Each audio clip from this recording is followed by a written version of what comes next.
Snow was falling the morning I realized my life was about to break in half.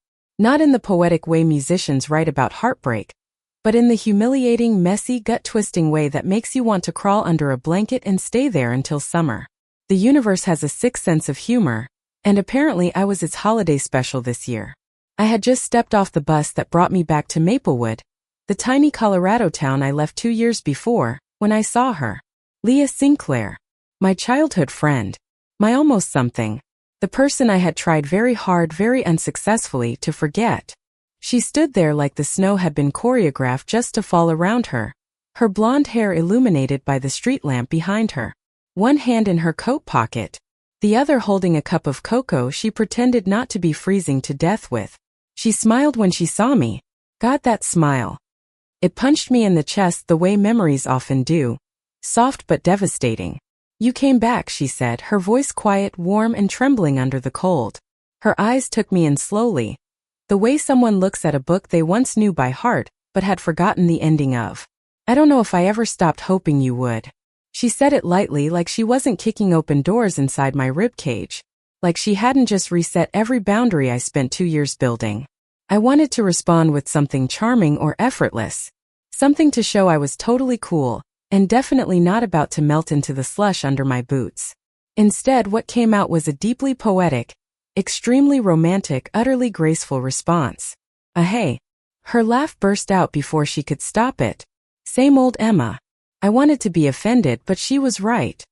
And the worst part was I still wanted to hear her laugh again.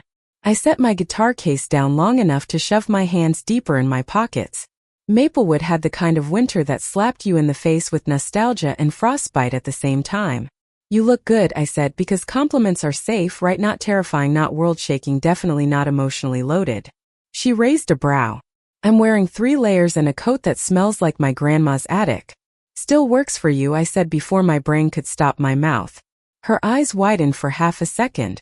Then she looked away, a faint blush coloring her cheeks. The snow kept falling around us, and for a moment, it felt like I had walked back into something I had never truly left. Then my phone buzzed. One text. One name. One reminder that my life was now more complicated than it had ever been. Mara, I'm at the lodge when you get here. I got us checked in. Right. Mara Ortiz. My new coworker. My violinist. My something. Something undefined, fuzzy, maybe dangerous. The kind of person whose eyes held secrets in storms and a softness she tried too hard to hide. I locked my phone, but my stomach had already twisted itself into a knot. Your band friend, Leah asked, her smile dimming but still trying to stay warm. The one you told me about. I opened my mouth, searching for a safe version of the truth. Yes. No. Maybe. I mean yes, but not the way you're thinking. She nodded slowly, reading every flinch in my voice. Every hesitation. Every unspoken confession. Well, she said gently, pulling her scarf tighter, I'm glad you're here. Really. And I hope you find whatever you came back looking for. Before I could ask what she meant or how she knew I was looking for anything at all, she stepped back. Come by the diner later, okay? Mom will want to see you. And so will I. Then she turned and walked toward Main Street, the snow swallowing her footsteps. I stared at her until she disappeared around the corner, and for the briefest second, my heart tried to follow her. The Maplewood Lodge was exactly as I remembered it. A rustic fireplace, oversized wreaths, garlands wrapped around every railing, and a smell somewhere between cinnamon and nostalgia. Holiday music drifted from the speakers, and clusters of families filled the lobby.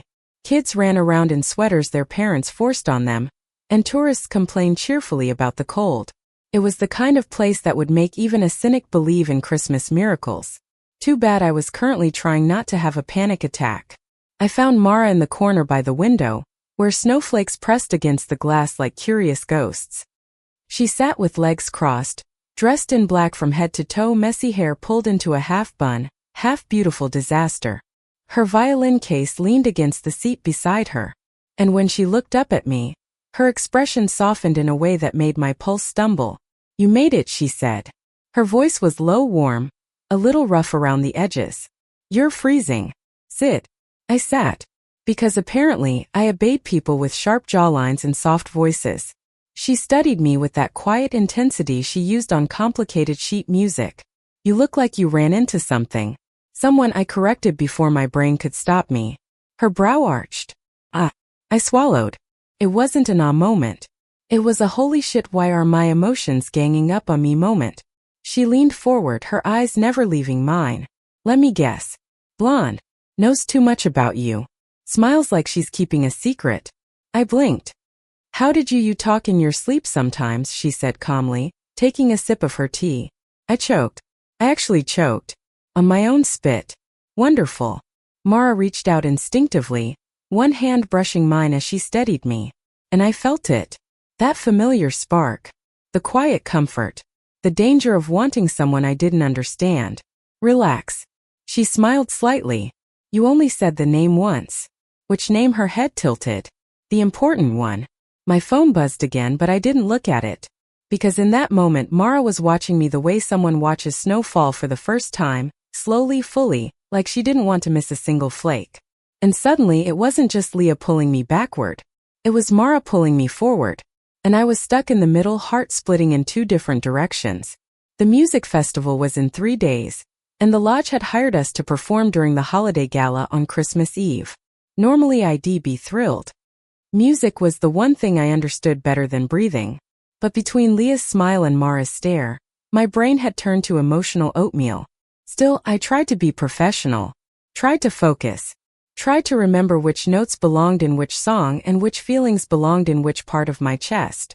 We spent the afternoon rehearsing in one of the lodge's empty halls, the echo carrying every chord. Mara played like she was unraveling a secret. I played like I was trying not to drown in one. At some point she stopped, lowered her violin and said, Emma, your hands are shaking. I stared down at them. She was right. I didn't sleep well, I lied. She crossed the room, stopping just inches away. She didn't touch me, but her presence was enough to tilt the air. Is this about her? She asked quietly. I didn't deny it. Couldn't. Do you still love her? The question hit me harder than any melody. And when I opened my mouth, no words came out. Mara nodded, as if she had expected the silence. It didn't make it hurt her any less. You should talk to her, she said, stepping back. Figure out what you want before the music starts pulling us both into something we can't undo. And then she left the room, leaving her violin on the chair like a promise or a warning. I exhaled, long and shaky. Snow fell outside the window, soft and relentless. And somewhere across town Leah was waiting. Waiting for what? I didn't know.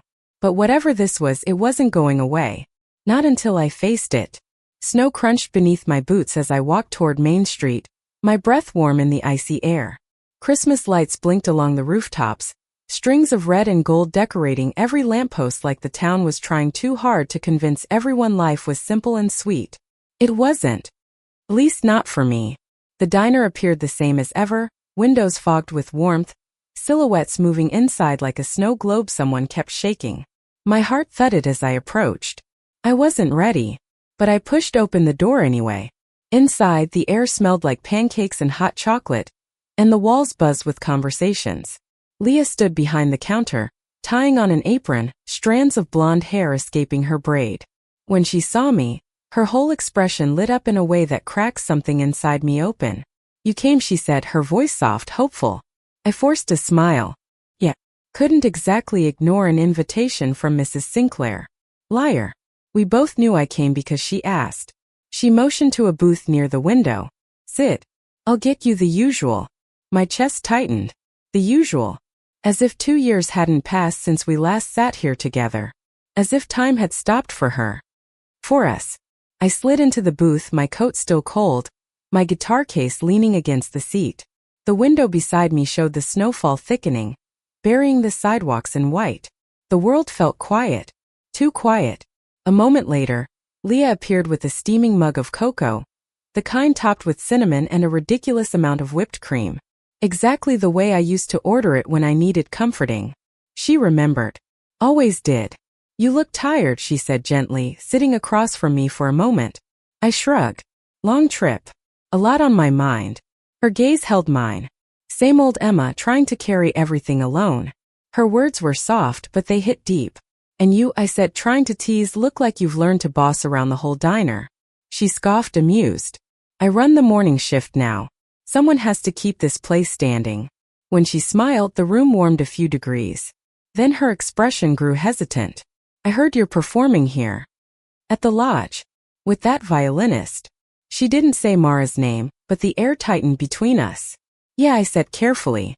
It's a holiday festival. We've been working together for a while. Her fingers traced patterns on the table, tiny circles that betrayed her nerves.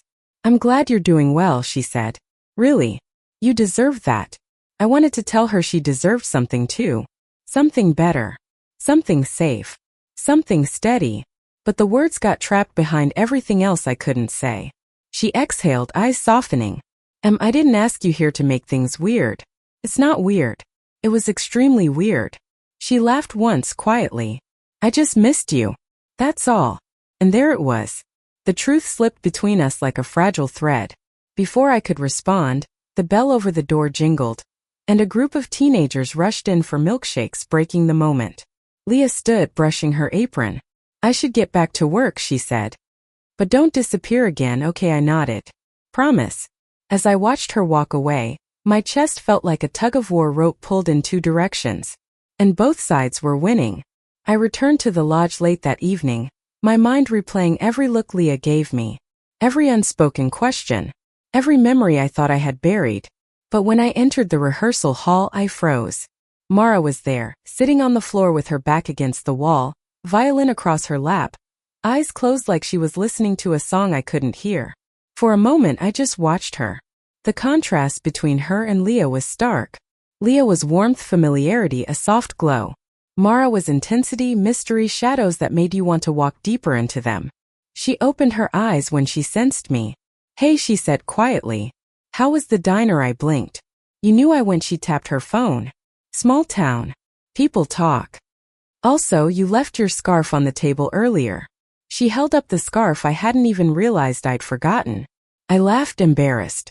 My life is a mess. Her smile was small but real. I noticed. I sat beside her on the floor. We stayed silent for a long moment, the kind of silence that echoed. Did you talk to her? She asked. Yeah. And you still look confused as hell. I groaned, covering my face. I don't know what I'm doing, Mara. She leaned her head back against the wall. Want a brutal truth? No, but go ahead. You're afraid. Not of choosing wrong, but of hurting someone. And that's worse. Her words were sharp but not unkind. I looked down at my hands. She was right. She studied me for a moment, then spoke softer. You're not responsible for other people's heartbreak, Emma. Only your own honesty. I exhaled shakily. Maybe I don't even know what my honesty is right now. She shifted closer, just enough that her shoulder brushed mine.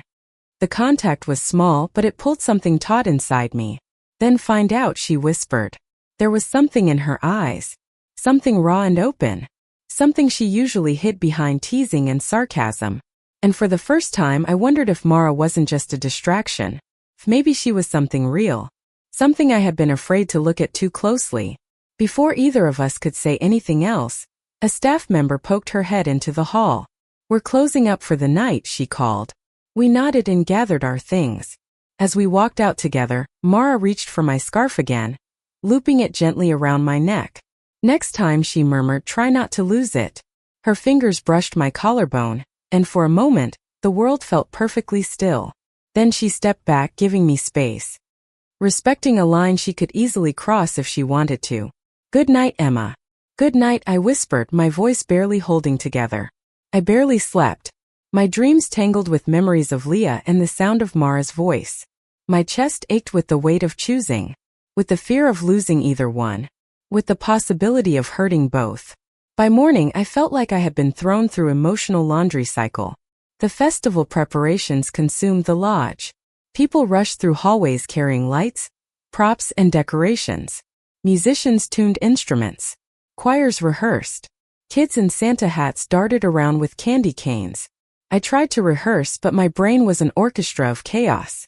Eventually, I escaped outside to clear my head. The cold slapped me awake instantly. Maplewood's main street sparkled with holiday cheer. Snow lined the rooftops. Wreaths hung on every door. The air smelled like pine and bakery sugar. I walked with no destination until footsteps crunched behind me. I turned. It was Leah, wrapped in a soft cream coat and a knitted hat, cheeks rosy from the cold. She smiled shyly. Hey, I was delivering cookies to the lodge next door and saw you. Of course she was delivering cookies. Because she was Leah. Predictable in the best way. Want to walk for a bit, she asked. I hesitated. Not because I didn't want to, but because I wanted to too much. Yeah, I said. Sure. We walked side by side, slow and quiet. After a moment she spoke. You seem different, she said. Not in a bad way. Just older. Softer. Maybe sadder. I looked at her. You seem stronger. She smiled without denying it. I had to be. Life didn't pause when you left. Guilt stabbed deep. I'm sorry. She stopped walking. Don't apologize. You did what you had to do. Music was your dream. I never wanted to be the reason you stayed small. I stared at her, stunned. You were never something small to me. Her breath caught in the cold air. Emma. Her eyes glassed with emotion she struggled to contain. And when she spoke, her voice trembled. When you left, I thought maybe I wasn't enough. Not exciting enough, not talented enough, not brave enough to matter. It took me a long time to realize you didn't leave because I wasn't enough. You left because you needed more than this town. More than us. My throat tightened. Leah. She looked away, blinking fast. I'm not saying this to make things weird. I just want to be honest. Because last time neither of us was. I wanted to say something. Anything. But the world felt too quiet, too soft, too ready to swallow us whole. She exhaled, shaking her head. You don't have to say anything. I just needed you to know. Snow drifted between us like falling confessions. Then she reached out, slowly, hesitantly, her gloved fingers brushing mine. The contact was small, but it felt like a spark. I froze. She froze. And then she stepped back, her expression trembling like she had overstepped something sacred. I'm sorry, she whispered. Her cheeks flushed. Her breath shook. And before I could speak, she turned and hurried down the street, disappearing into the snowfall. I stood there, breathless, heart pounding, because for a brief second I felt myself reaching back for her. And I wasn't sure if I pulled away because I didn't want her, or because I wanted her too much. When I returned to the lodge, Mara was waiting outside the rehearsal hall, violin case at her feet. She looked at me once and her expression shifted. You saw her. It wasn't a question. I nodded. And she told you something. I nodded again. Mara exhaled through her nose, a breath sharp with emotion. She ran a hand through her hair and looked away. And now you don't know what to do. Her voice was soft, controlled. No, I said quietly. I don't. She closed her eyes briefly as if bracing herself. Then she stepped closer. Emma, I'm not going to compete with her. The words hit harder than I expected. She met my gaze, her eyes fierce but wounded. I won't fight for someone who doesn't know if she wants me. I swallowed. Mara. But I also won't walk away if you do want me, she added, voice cracking just slightly. So tell me, do you feel something for me? The question was a blade. Because I did. More than I should. More than I was ready to admit. I opened my mouth, then closed it. Mara watched my silence like it was an answer. She stepped back, jaw tightening. That's what I thought. She grabbed her violin case. Tomorrow's rehearsal, she said quietly. Don't be late. And she walked away before I could gather my scattered heart and call after her.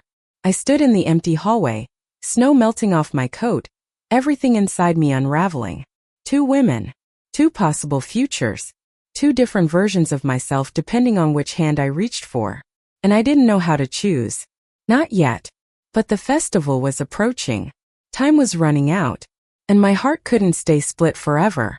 The morning of the festival arrived wrapped in silver frost and quiet anticipation. The entire lodge buzzed with holiday energy, the kind that made even adults feel like kids waiting for magic to happen. Musicians warmed up in side rooms, volunteers carried trays of cookies, and snow outside kept falling in soft, steady sheets as if the sky wanted to cleanse the world before the music began. I stood backstage with my guitar strapped over my shoulder, staring at my reflection in the dressing room mirror. My eyes looked tired but steadier than yesterday. There was fear there, sure, but there was also something new. Resolve. The kind of resolve that grows when you finally admit you've been living in a fog and decide to step out of it. Behind me, Mara tuned her violin. Each note she pulled from the strings felt like a question she wasn't asking aloud. Her expression was calm, but her posture carried an invisible weight. She wasn't angry. She wasn't cold. She was waiting for truth, for clarity, for something real. I owed her honesty, and I owed it to myself too. She caught my eyes in the mirror. "Ready?" she asked softly. "Almost," I said. She nodded, as if she had expected that answer. There was a knock on the door. When I turned, Leah stood in the doorway. Her hair was dusted with snowflakes, cheeks flushed from the cold, scarf wrapped loosely around her neck. She looked like the embodiment of winter warmth, the kind of sight that could pull a memory straight out of your chest. "Hey," she said. "I didn't know if I should come by, but good luck tonight." Her voice was gentle, steady, but her eyes carried tremors beneath the surface. "Thanks," I said. "I'm glad you came." Mara looked away politely, giving us space she didn't have to give. Leah hesitated before stepping closer. "I brought something for you." She handed me a small tin. Inside were cocoa cinnamon cookies, my favorite. The same ones she used to bake for me during late-night cram sessions when we were teenagers. I felt something soften in my chest. "You didn't have to do this." "I know, but I wanted to." We stood too close. The air between us felt warm, familiar, dangerous. For a heartbeat, the world outside faded and we were 17 again, sitting in her kitchen laughing about nothing. But we weren't 17. Life had changed. We had changed. And I finally understood that love wasn't the same as longing, and longing wasn't the same as choosing. I closed the tin carefully. "These are perfect. Thank you." She smiled. Her eyes flickered with hope and fear. The kind of hope that asks without words. The kind of fear that already knows the answer. "Emma," she began slowly, voice trembling, "I don't want to pressure you. I don't want to make this messy or unfair. But just so you know, if you ever wanted to come home, you'd have a place with me." The words hit deep, tender, real, generous in a way that broke me just a little. But before I could respond, stagehands rushed by shouting call times. The spell broke. Leah stepped back, breath hitching, eyes searching mine with one last silent question. I wished I had the answer right then, but I didn't. "Not yet." She touched my arm gently. "I'll be in the front row." Then she walked away, leaving behind a trail of snowflakes and 1,000 unspoken things. Mara stepped closer once Leah left the room. Her face was unreadable, but her voice was soft. "She loves you," Mara said. "I know. And you love her." I looked down. "I do. But not the way she deserves. Not the way she wants me to. Not the way I thought I did." When I finally met Mara's eyes, something inside me steadied. And I'm not ready to love anyone the way they deserve until I figure myself out. Mara watched me, quiet, patient, the tension in her shoulders slowly releasing. "Good," she whispered. "That's the first honest thing you've said since you got here." Then she lifted her violin and nodded toward the stage entrance. "Come on, Emma. Let's make something beautiful. Even if nothing else makes sense right now." The performance began with dimmed lights and soft golden glow reflecting off wreaths and ice sculptures. Couples held hands in the audience. Families settled in with cocoa. Children pointed excitedly at the musicians. The holiday warmth in the room felt like a safe blanket over cold nerves. When Mara and I stepped on stage, the applause rolled over us like a wave. Leah sat exactly where she said she'd be, front row. Her gaze locked on me with an expression I couldn't decipher. Behind her sat townspeople I grew up with, people who watched me trip, grow, fail, and bloom. People who thought they knew me. Maybe they did. Maybe they didn't. But tonight wasn't about choosing between two people. It was about choosing myself in front of the world that shaped me. Mara nodded once. "Ready?" she whispered. This time the answer came easily. "Yes." We began playing. Her violin rose first, soft and haunting, threading through the air like a cold wind carrying memories. Then my guitar followed, warm and steady, grounding the melody. Together, we built something that felt like standing on the edge of heartbreak and hope at the same time. The music grew, gentle at first, then fuller, richer, a conversation between strings. My fingers found their rhythm even as my chest swirled with emotion. As we played, all the confusion inside me slowly unraveled, falling away note by note. By the time we reached the center of the performance, I wasn't thinking about choices or fear or expectations. I was thinking about breath and truth, and the way music never lied to me even when I lied to myself. The final piece we chose to play was a duet we had written together. Tentative, vulnerable, beautiful in its imperfection. As I sang the first verse, my voice steadied into something raw and honest. Every heart I've ever loved has been a mirror, but I'm still learning which reflection belongs to me. Mara's violin answered in a trembling echo, like she understood the meaning even before the crowd did. The final chords faded into silence. Then the applause erupted. Thunderous, warm, overwhelming. I caught sight of Leah standing, clapping harder than anyone, tears shimmering in her eyes. Her expression wasn't heartbreak. It wasn't disappointment. It was pride. It was acceptance. It was love without ownership. Just love. Mara lowered her violin beside me, her breath shaking with relief. That was. She whispered. I know. I breathed. We bowed. The applause swelled even louder. But when we left the stage, when the adrenaline faded and the hallway filled with noise and laughter, I knew I couldn't let the night end without facing the two people who shaped this storm inside me. So I took a deep breath and walked outside. Snow blanketed the lodge garden in untouched white. Strings of fairy lights sparkled above picnic tables and railings. The muffled laughter of festival goers echoed in the distance, softened by snowfall. The air felt peaceful, quiet enough to hear the truth inside my own heartbeat. Leah found me first.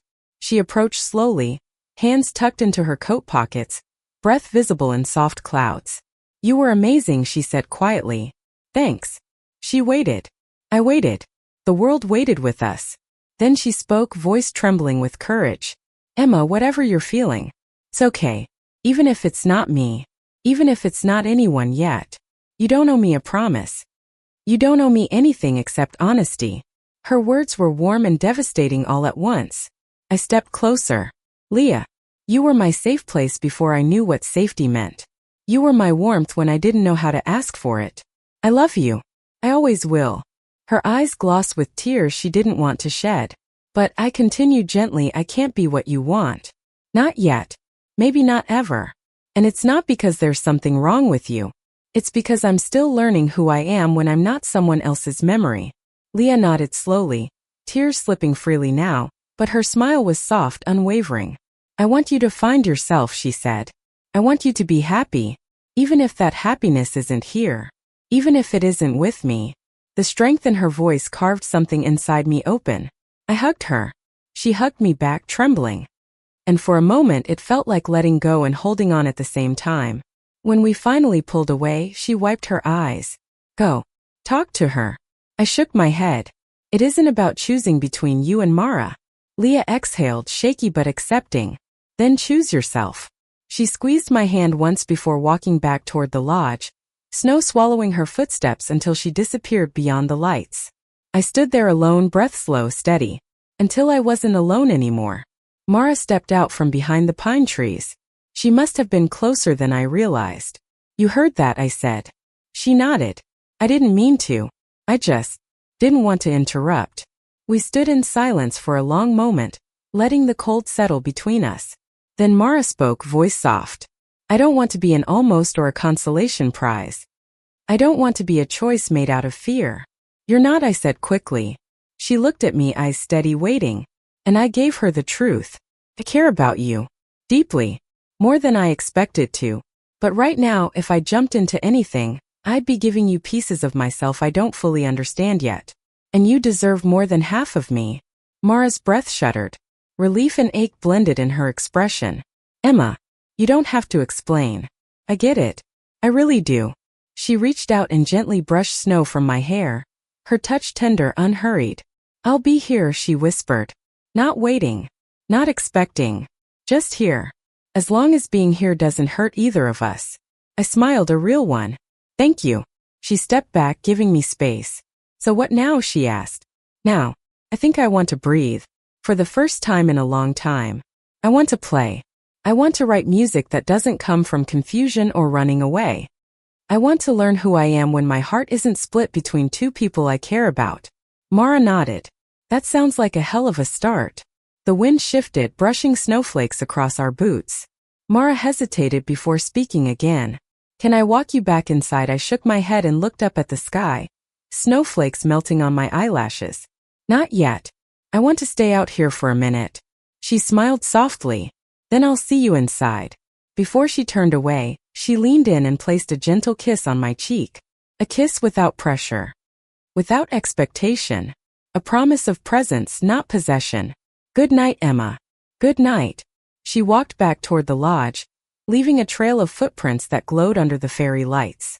I stood alone in the snow, breath rising slowly, heart finally settling into a quiet, steady rhythm that belonged only to me. The cold air wrapped around me, crisp and clear. For the first time in years I felt light. Not because I'd chosen someone, but because I had finally chosen myself. And somewhere inside the silence, under the blanket of falling snow, I knew something true and uncomplicated. Love didn't need an answer tonight. It only needed honesty. And I finally had that. Thank you for listening. Like and subscribe to get notifications about next videos.